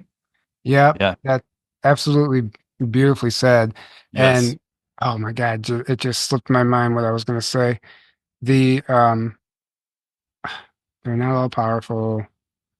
But So, well, Yeah, go just real ahead, quick. Evan. So there's layers to what's going on, because on one surface level of the whole conspiracy, let's just call it the conspiracy information or whatever.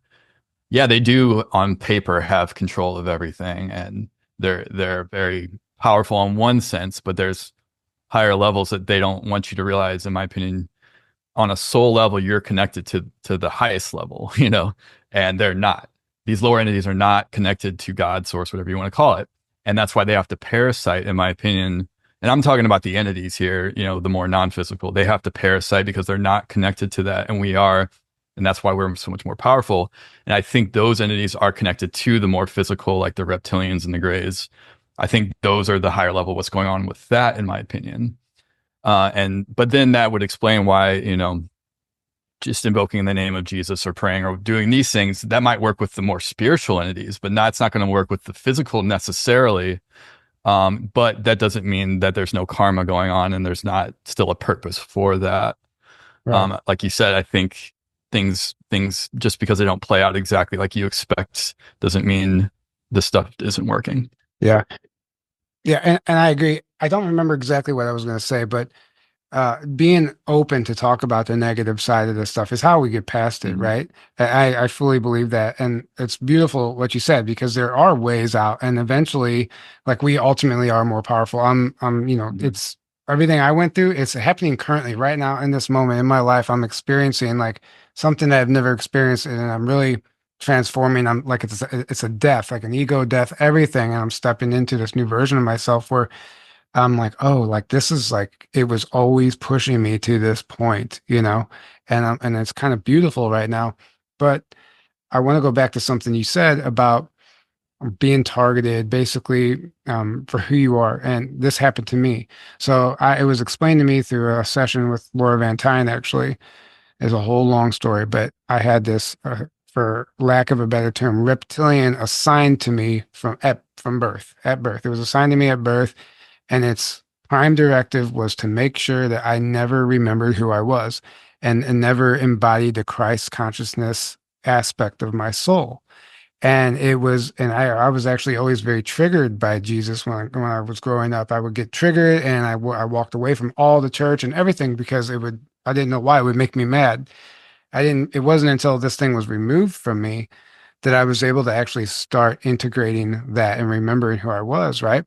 But it was assigned to me to basically to cut me off, disconnect me from source at all cost. That was its mission, right? And still, even some of these things that happen, even the Milab stuff, there's people, entities behind them pulling the strings, and it might be the same entities at the top that were trying to keep me disconnected at birth.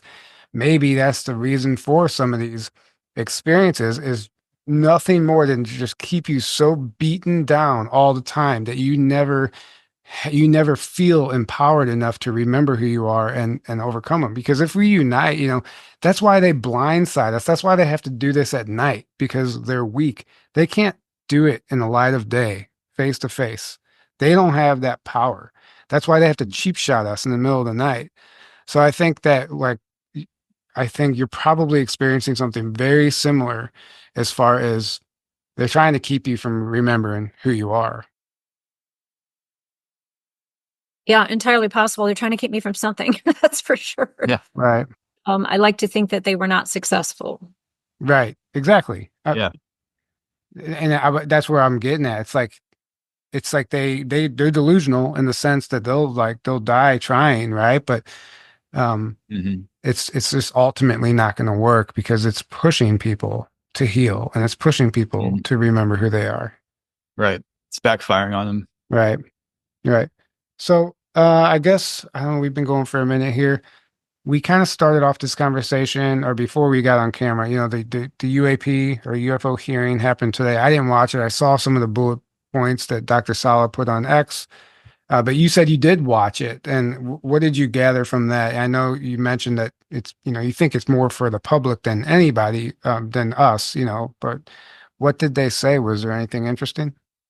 Yeah, I did watch it. I think the community in general expressed a lot of disappointment in it, but I don't think it's for us. It's not for, definitely not for your audience, right? You guys are your audience. They're way too far down the rabbit holes to be impressed by this type of hearing. Right. But I think it is important to understand that this is being brought out into the public.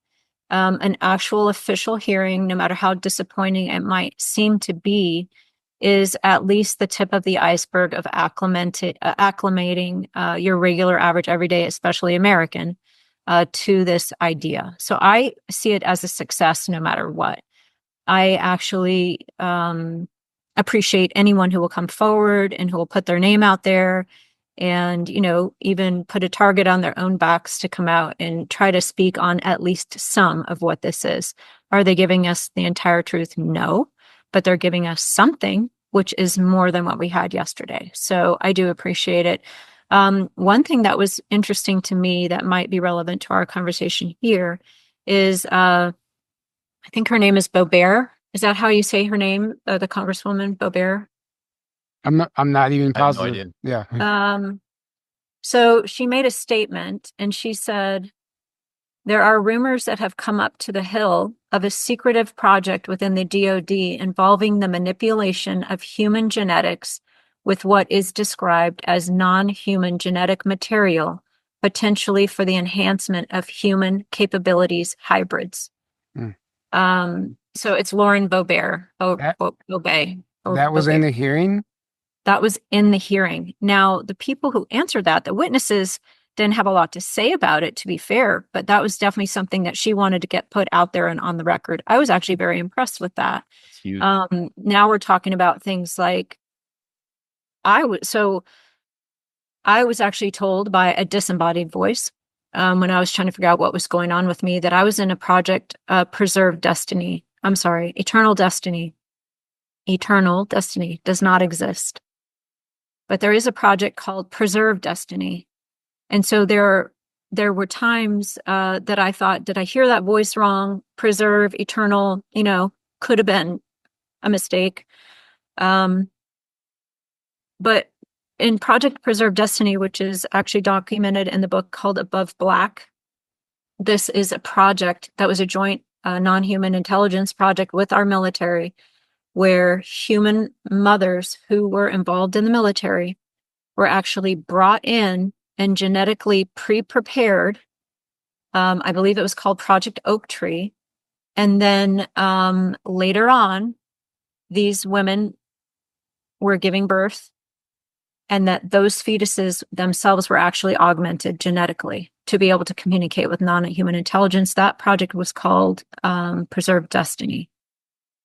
I was told that I was in Eternal Destiny. Did that project evolve into something called Eternal Destiny, or did I hear it wrong? I don't know, but it sounds very similar to what was talked about today in the hearing. So I very much appreciate that. I mean, now we're getting really dark, that our military industrial complex is actually genetically modifying humans with non-human DNA. That's a big deal to me. So I really, my ears perked up when I heard her say that.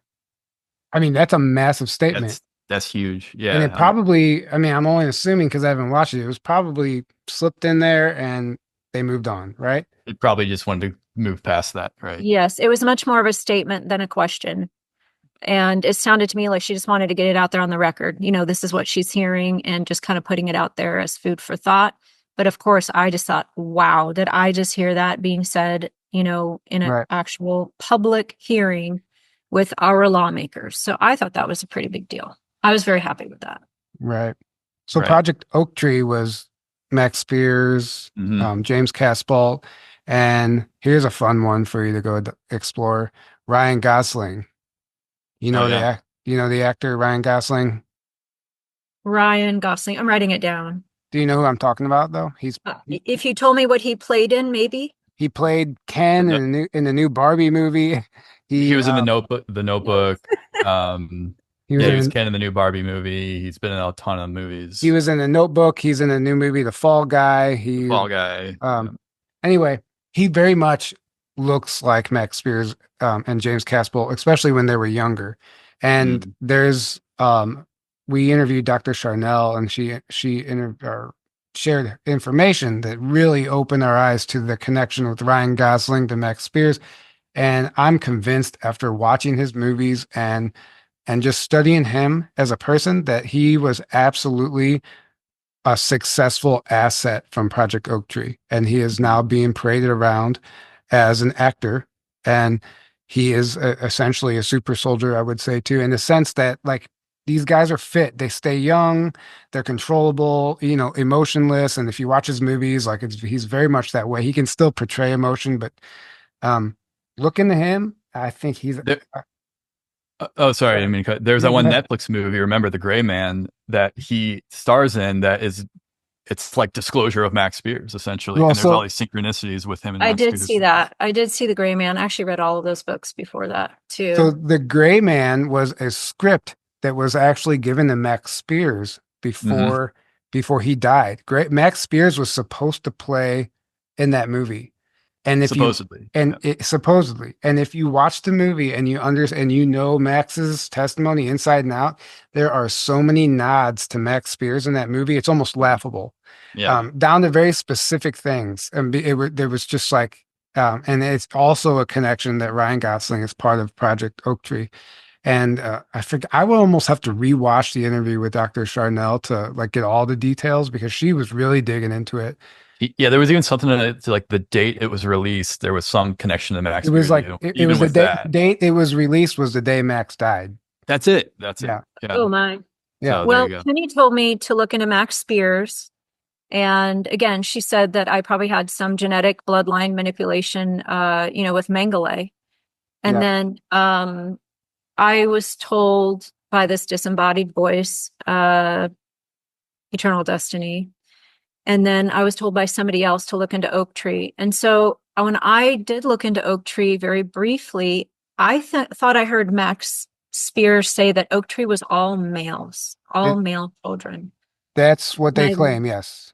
and then I later heard him, I thought, say something else or something called, was it called? I'm writing Ibis. Ibis. Ibis. Did Ibis. Ibis have Project Ibis. females? And so once I came across Oak Tree and he said they were all males. I thought, okay, that could be. So my mom was born on Mare Island. My grandfather was in, World War II. And so my mom was definitely a military baby. So of course I'm trying to figure out how did this happen to me? Because my mom's involved in this as well. My mom has had mantids in her bedroom. She's got demonic attacks. She's likely an abductee. And it just keeps going back. It's on both sides of my family. But That I'm correlates a lot of abductees. It runs in their family line. They say, "Oh yeah, my mom or my parents had this. Their grandparents had this happen." So there's some kind of like bloodline thing or a genetic thing that runs through family lines. I've noticed. So that lines up with that. Right. There definitely is. And so I'm still trying to figure out how did this happen to me? I don't remember, being recruited. I don't remember being in gate. I don't remember. Go ahead, Tyler, No, I jump can. in. I might I be need able all the to. help I can get. I might be able to help you. Yeah. So Laura Eisenhower, Rebecca Rose, and one other person who doesn't want to be named, but I know this happened to them. Their fathers were in the military, and they've received information after the fact that they were basically signed over to the military before they were ever born, meaning that their father was blackmailed or in a position where like, hey, you basically we own your daughter, right? And that's what Laura Eisenhower claimed and Rebecca Rose and somebody else I know. So these deals occur before you're ever even born if you have military family sometime. So you don't have to be abducted into it, you can be born into it. And Hmm. and that answers that question, right? My grandfather was in the military with Eisenhower. That's Okay. my understanding. Was Yeah. he in World War II, Eisenhower? He was, I don't know, was he in? No, that was Truman. Was World War Yeah, II. He was Truman. right So my after. grandfather was in World War II. And he actually had some very strange experiments happening to him when he came back. MK Ultra type stuff. Right. So Yeah, so I mean yeah. that's just something to help maybe explain why or how, maybe I don't know if you'll ever get that answer. Rebecca Rose got that answer because she got her father's laptop after he passed. And and he had all his military, all this stuff that she never even knew he was involved in it. And then she ended up finding out that the guy signed her over to the military before she Wow. was ever born. And so it happens. And it's pretty upsetting, but you have to think that, and she was also told that he didn't want to do that. Like it's blackmail after blackmail after blackmail. Like that's the only way these programs stay alive. They have to have dirt. They put you in a situation where they have dirt on you, and you don't want to be in that situation. But unfortunately, hopefully that's all going to be dismantled in the future. Well, that's the side that my biological father was on. He was human trafficking to Dianne Feinstein was one of his top clients. That's what he was involved in, was, getting blackmail material, and there was occult rituals happening and all kinds of crazy, crazy stuff on that side of my family as well. Right. Right. Aaron, were you going to say something a minute ago?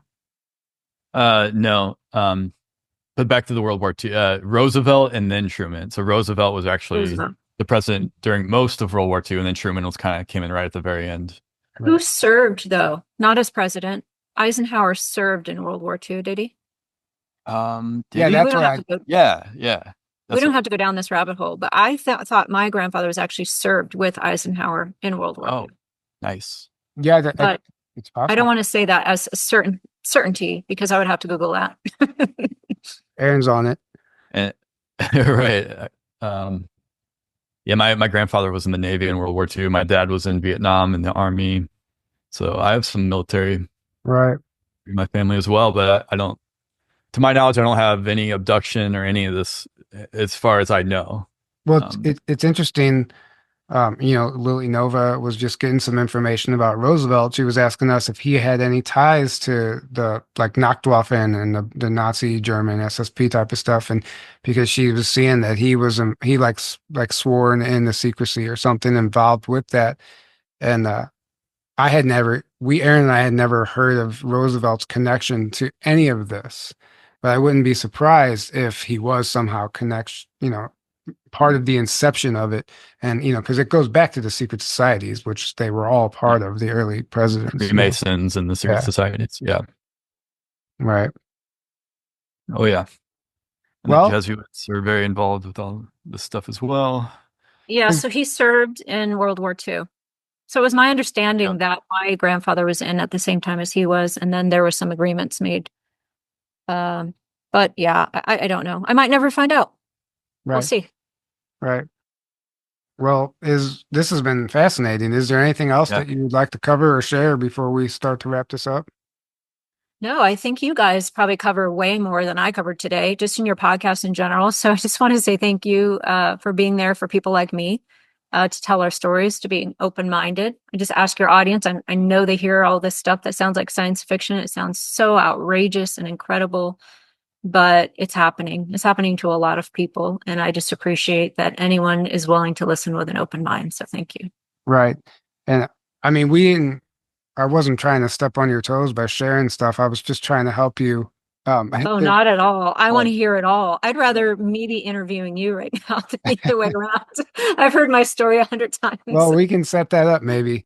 I'd love to talk with you because it seems like we have a lot of similar stuff. So I do a lot of spaces. So you want to jump on a space? That would be incredible. Either one of you. Yeah.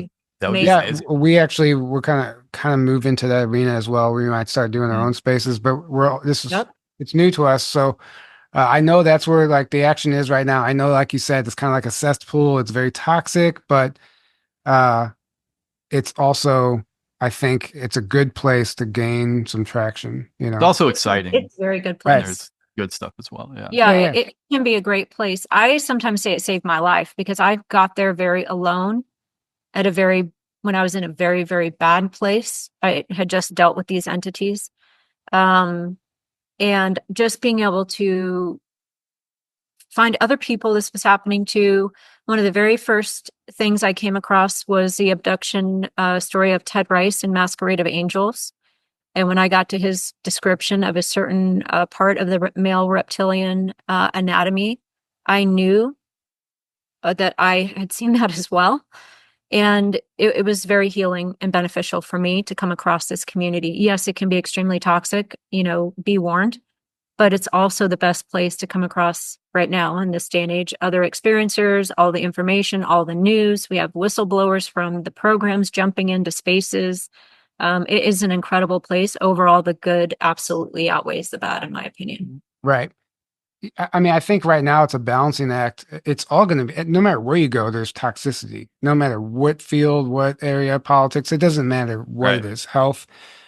It's there's toxicity everywhere. So it's a Corruption. balancing act, how to walk that tightrope and take the good and not fall into the negative side of that. And I think it's a beautiful thing, like you said. Ultimately, there's way more good than Mhm. negative. And I think it's just the nature of disclosure and the awakening, and because people, we're talking about belief systems that are, people have to let go of, and they don't want to, but now their hand is Or being forced. expand. Yeah, Yeah. expand. So it's all part of it. I think this is just the way it goes down. There's not gonna be perfect. There's not gonna be some paradise over on X where everybody can just go and there's no, you know what I'm saying?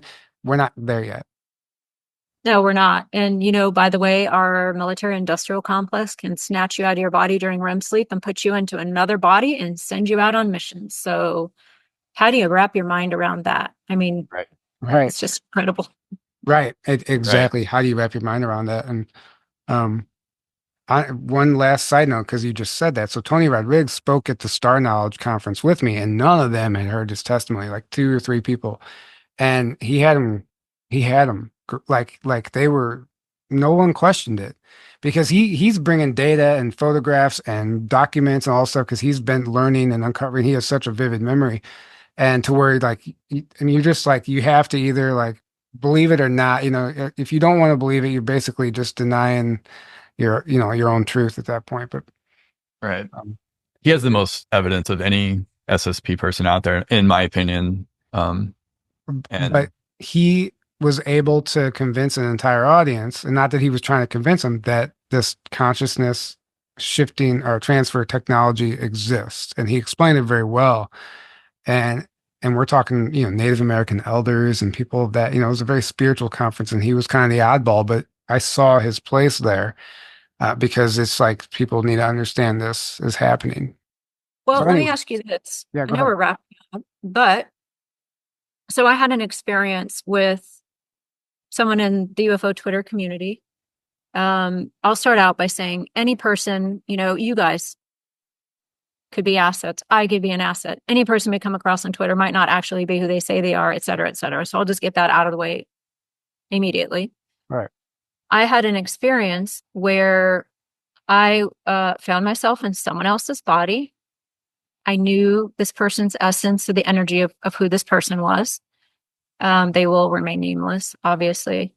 I knew the physical characteristics of the body. I could see what the body was wearing. I looked down at my feet and went, whoa, well, those feet are not mine because they were large feet. I knew where the person was, what type of physical structure they were in, and what they were doing at that moment. Of course, I write it all down. So again, I have a perception that I'm in someone else's body. I write down all of the information. This is usually stuff I keep to myself. But two times now, I have just gone out on a limb and I've written to the person and said, hey, what were you doing yesterday? And as it turns out, by all accounts of what we can figure out, I was actually in this person's body. I mean, it actually happened. I called the clothes that they were wearing, the size of their feet, what their body looked like, what they were in a meeting, some of the conversation that was happening, or I'm sorry, the essence of the meeting and where this meeting took place, etc. So I was able to verify for myself how it actually was in someone else's body. Separate from that, I had another incident that we don't have to get into, where I received confirmation from someone. Yep, that happened. So my question to you guys is, after speaking to Tony or any of your other guests, I have now started to wonder, is this something that I'm now just doing spontaneously? Or the mere fact that I was in this person's body, was it absolutely directed either by, Milabs, NHI combination, whatever we want to call that now? Or was it directed? Or can I just now, because I've done this so many times, just entangle with someone and spontaneously end up in their body? You guys heard of anything like that? I have, and I don't have an answer for you. I wish I did. I think everything you just listed, all the above, could be possible, but I would be lying if I told you exactly why it was happening because I don't know, unfortunately. Yeah. So I I think just all of the above wonder, happen, in my could opinion. it be, I've now done this 100 times, so I'm now just on my own going out, popping into people's bodies, or is it always directed? I would love to know that if you guys have, future guests on, and you remember that question, throw it out there. That would be amazing to know, because then I think, okay, was I manipulated and placed into that body for some type of a confirmation, or are we being entangled for a purpose? Because it was actually a reverse as well, where that person was in my house and explained things that there's no way they could have gotten off of any type of, real estate listing or photograph or, that kind of a thing. It was definitely information that was extraordinary information. Well, I mean, the term I was hearing psychic spy when you said that, and I'm wondering if, like, okay, what would be better than, somebody could send your consciousness into another person's body and be present in the meeting, but they're recording what's coming through the eyes, right? Oh, absolutely. That's And, half of my job, right. spying, smuggling. Better than remote viewing, even, Yeah. right? So Oh, yeah. what if they can't, this person, what if they can't use that person for whatever reason? Like he's not accessible to them, but you are because they've worked with you, they've groomed you, you're born into it, they have you, right? They can, Right. now you can, okay, they can pop your consciousness over just to even see. Like maybe it's all experimental to see if they can do it. Maybe they really are trying to gather data, like a double agent type of thing, or a spy or whatever, and vice versa. Maybe I don't know, but that's just the only thing that's kind of coming to my mind right now. Well, that's the essence of what I'm doing. I'm spying, smuggling, etc. That's what I'm doing, basically spying. But I just wonder, is every time I'm in someone else's body, is that being directed? Yeah, I Because I don't don't know. always have that perception that it's being directed. A lot of times I do, but sometimes I don't. So that's just maybe a question to hang out there for It the could, audience. Maybe someone knows. like you said, it could just be a byproduct of all It of could be a the. byproduct. That's what I'm wondering, if it's a byproduct. And I don't want to say that for sure, but it's definitely on the table. Could this now, I'm spontaneously now doing this without their technology? I don't know. I think it's possible. The show Fringe, actually, yeah, it's a perfect example of that.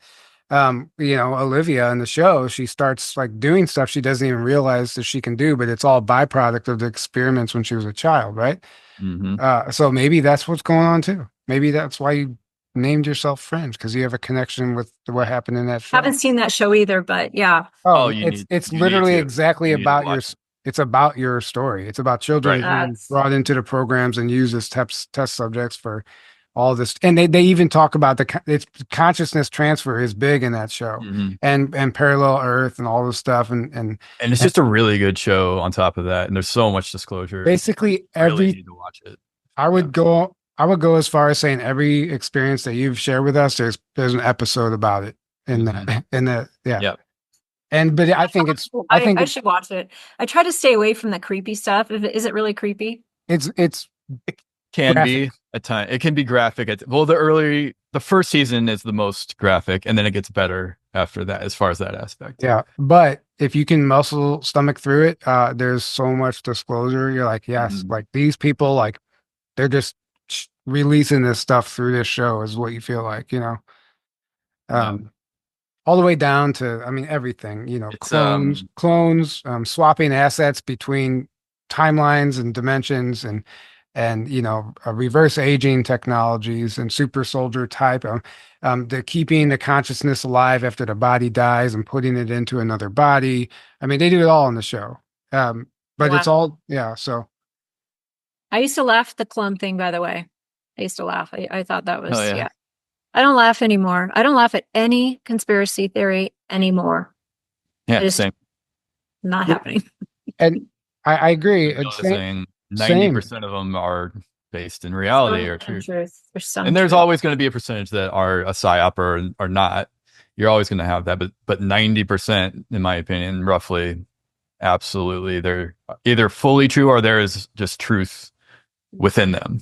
at Right. least, even if certain details might be, Yeah. not I'm to the point where I don't write anything off immediately. I'm like, oh, I don't well, either. let's explore this because I know what's possible here. right. Um, and I also really appreciate this interview, the fact that you like taking notes the whole time because the energy is that you are on a mission. You're trying to just like uncover what's happening to you. You're not just out doing interviews to tell your story and get and just bathe in your own glorification of your whatever. You know what I'm saying? Like some people I feel like do.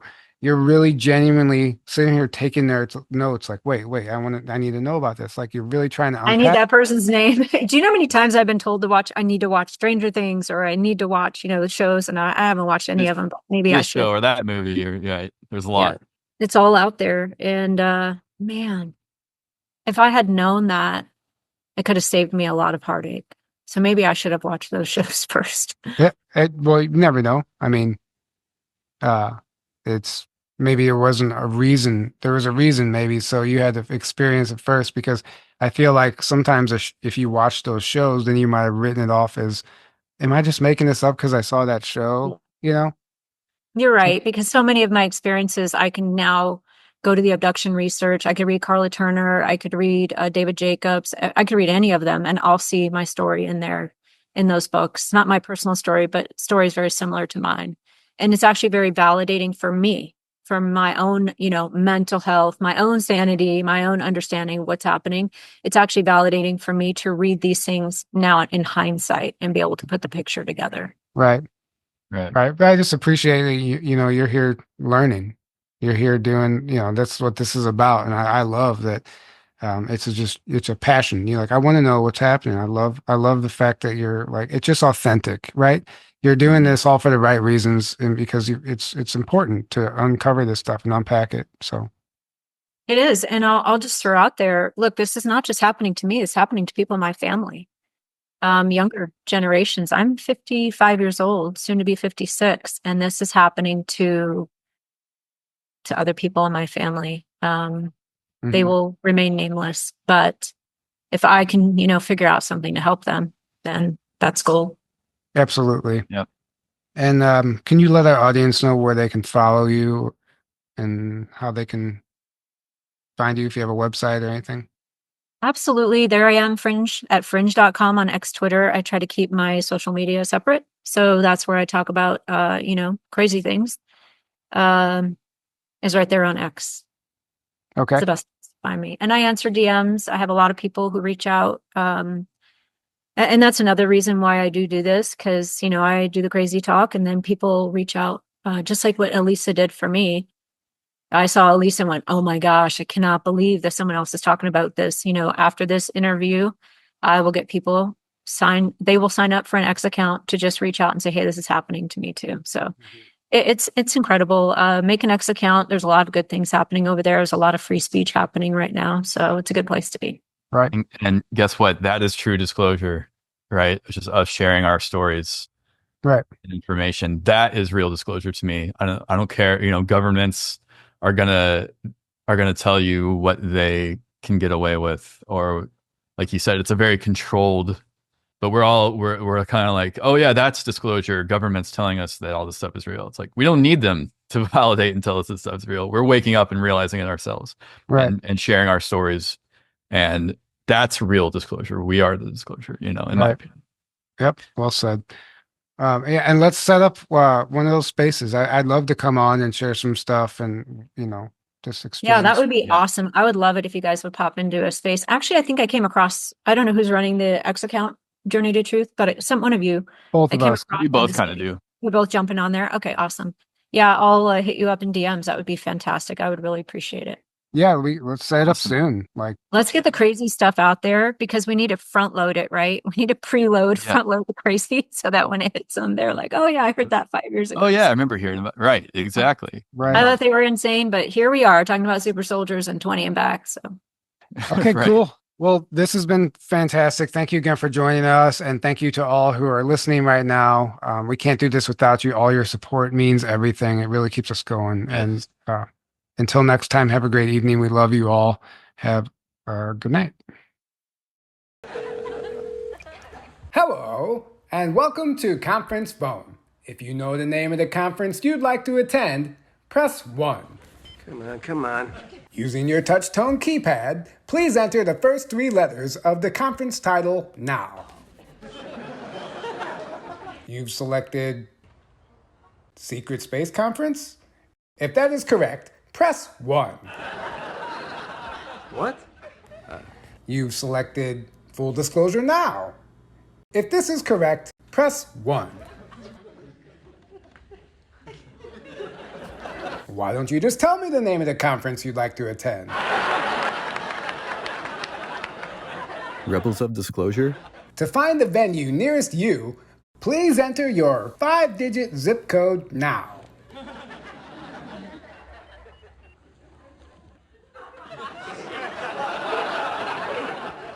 Why don't you just tell me where you want to attend the conference?